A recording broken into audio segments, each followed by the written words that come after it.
The individual in the image is Yusuf. He appears young, but he possesses the mind of a seasoned predator.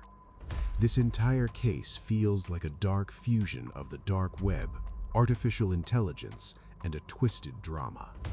It is a puzzle where one piece remains missing. If found, the picture would become terrifyingly clear. It is hard to believe that a 14-year-old could orchestrate such an act alone. The focus is not just on the act itself, but on what happened before and after, as if he were training for something even more horrific. We share this story today to ensure it remains a matter of public concern. This is the complete file of an apprentice predator. The city was waking up to the light, but an ancient darkness had already taken hold. Egypt, El Mahalla El Kubra.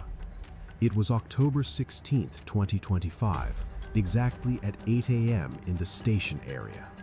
A street cleaner was performing his daily routine near a well-known abandoned building. Because the building was neglected, it had turned into a local dumping ground for waste. As the cleaner entered to remove bags, a specific black bag caught his eye. It was tightly wrapped with adhesive tape and looked suspiciously new. Driven by curiosity and noting the bag's unusual weight, the cleaner attempted to open it. After several failed attempts, he threw it to the ground and managed to peel back the tape.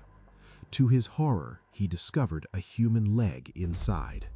He immediately called for his colleagues, and the authorities were notified. Security forces arrived shortly after, cordoning the area. They noted that the remains showed no signs of decomposition, suggesting the incident had occurred within the last 24 to 48 hours. While one team checked missing persons reports in the surrounding areas, another searched for the rest of the tragic scene. After 48 hours of intensive searching, more remains were located behind a major shopping mall and in a water drain near the station area.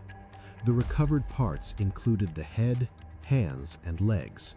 Forensic reports confirmed they belonged to a child no older than 13, and death had occurred approximately 2 days prior. What struck investigators most was the precision. The remains were wrapped in plastic, secured with heavy tape, and covered in nylon stretch, a calculated attempt to suppress odors and hide evidence. Even more disturbing were the marks made with a felt-tip marker on the body, indicating where the cuts should be made. This was not a crime of passion. It was a planned, calm, and professional liquidation. The apartment was impeccably clean, yet it carried the heavy scent of a tragic scene. As investigators cross-referenced missing person reports, they found a file for a 13-year-old boy named Muhammad. His family was called to the morgue. Muhammad's father was too distraught to enter, so his uncle went inside. He confirmed the remains were indeed Muhammad's. The community was baffled. What kind of enmity could exist against a peaceful 13-year-old boy? Interestingly, while the father was at the police station, an elderly man approached him, offering words of comfort before the father even knew the fate of his son. We will reveal this man's identity shortly.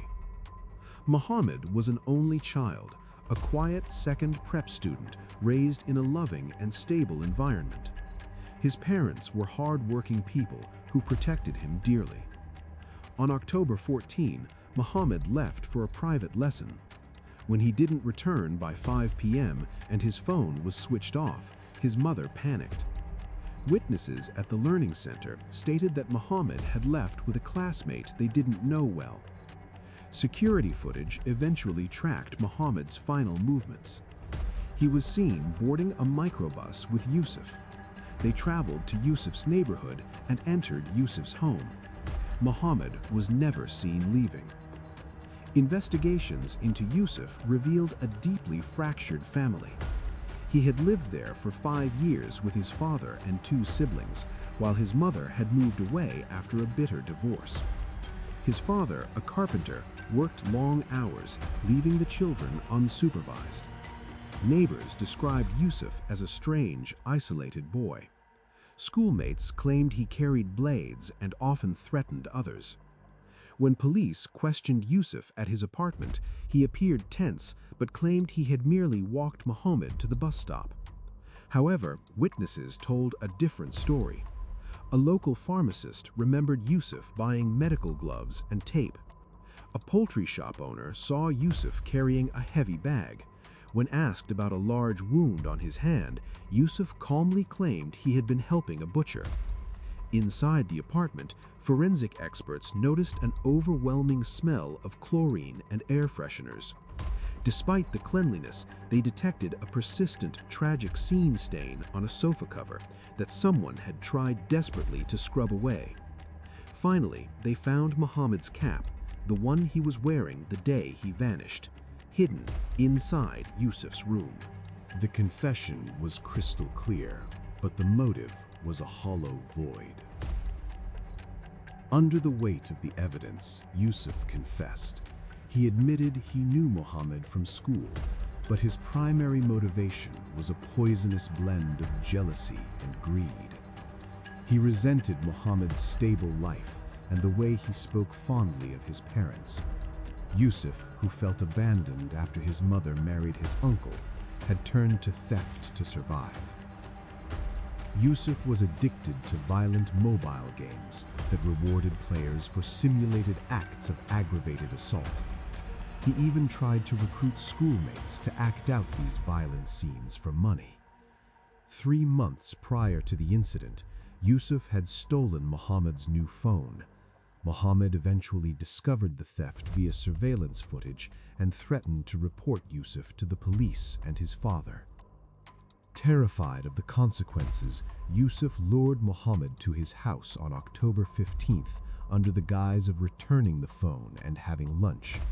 Once inside, and with his father away, Yusuf used his father's carpentry hammer to commit an aggravated assault, striking Muhammad twice on the head.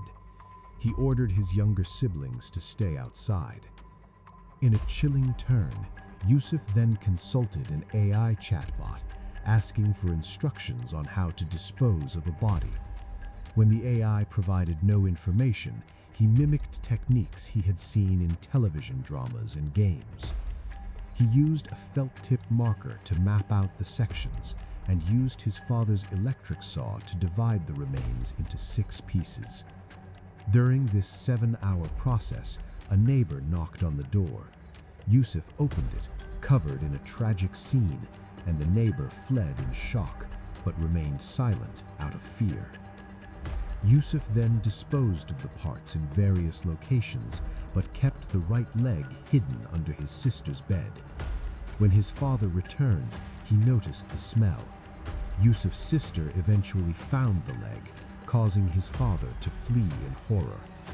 Yusuf calmly asked his father for money to escape with his siblings, showing the temperament of a devil. During the crime reenactment, Yusuf displayed an eerie lack of remorse. Later, he changed his story, claiming his father helped him. The father was arrested for covering up the crime, as was a shop owner who bought the stolen phone. Because of Yusuf's age, current child laws and international treaties prevent the death penalty or a life sentence, sparking a national debate for legal reform. Yusuf was not just a child who made a mistake. He was a project of a future serial offender who used digital tools to refine his horror. We must keep this case in the public eye until justice is fully served for Muhammad. Peace be upon you.